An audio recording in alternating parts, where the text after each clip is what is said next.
Hi, my name's Trudy Macdonald. I'm the Managing Director of TalentCode HR.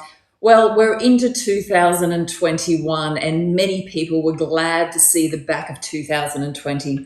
But now you have an opportunity as business leaders to do a high performance team reset with your key people within the organization.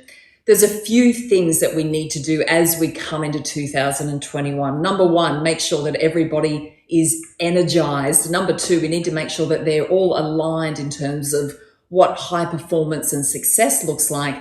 And number three, we need to make sure that everybody understands what their critical role is in delivering on your strategic priorities. So there's a number of key things for you to think about as you start to energize and do a high performance team reset.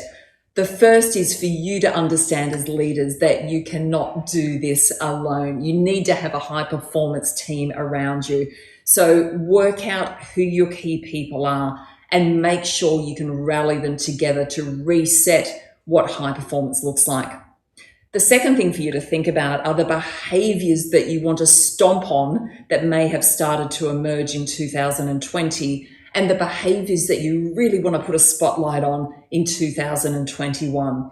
How are you going to define those behaviours with your team, and how are you going to get them engaged around the need to be displaying behaviours consistently that are going to help propel high performance?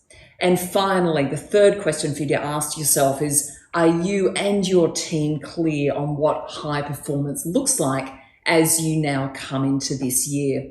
How do we remove some of the noise that bogs people down and is at the root cause of burnout? And how do we simplify, get clarity, and get everybody focused around what success looks like? If you're interested in talking about how you can do a high performance reset within your organization, please reach out. We would be delighted to explore this further with you.